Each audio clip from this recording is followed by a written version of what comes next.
Given our country's current political climate, it comes as no surprise that I can clearly recall a listless, misty gray November Remembrance Day and the 12th Great Assembly, in which I chose to stay seated.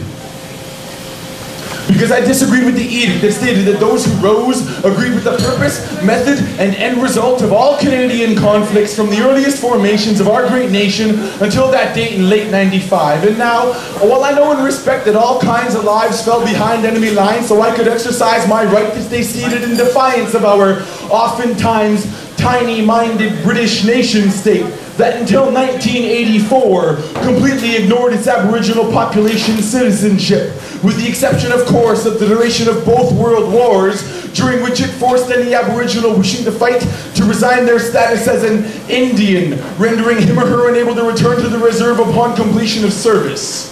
Armed with this knowledge, I'm sure you can imagine how nervous my great-uncle Magnus Henry was in the fall of 1946 as they approached not only the border of his northern BC reserve, but also two armed and mounted RCMP officers waiting with the local Indian agent, who calmly stated that while the Commonwealth thanked him for his dedication, he was no longer a member of the Haisla Nation and hence had no home on this reservation. Now, I'm not negating immigration, but my people have a sacred and ancient tie to this proud land, and now this proud man was being told that he had severed that rope when he rose and chose to become a Canadian. I don't have to elaborate on the irony implicit in this situation, but the fact of the matter is that from preschool through to the year of my graduation, I had either ignorantly or complacently played along, ignoring the wrongdoings and countless crimes that life itself sometimes committed. Luckily, in the fall of '46, my grandfather and his other brothers didn't.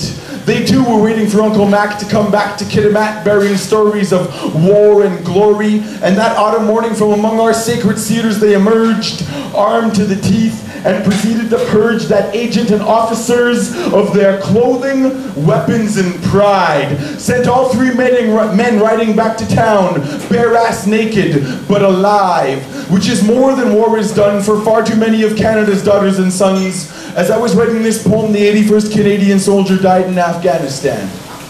This man's name was Sergeant Jason Boys. 32 years old, he was killed while on foot patrol in the Panjwai district of southern Kandahar province. Hailing from Napanee, Ontario, while I never knew the man, I imagine the passing of his life is mourned most by his wife Allison and young daughter Mackenzie.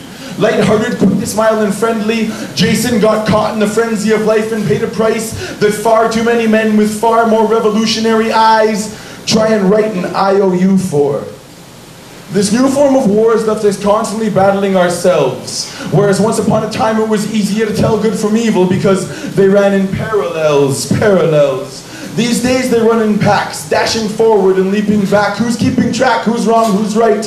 It's all inconsequential next to the long arm of might. But right now, as I sit here, I can't help but be proud of my country as a whole and the freedoms they've allowed the countless thousands that came here hoping against hope and found a damn close to just society that was gift-wrapped by men like Jason Boys and my great-uncle Mac. And looking back, I realized that to stand in silent pride is to honor the brave that paved the way to today with their very lives. So now, with my right hand over my heart and proud wide open eyes, I rise.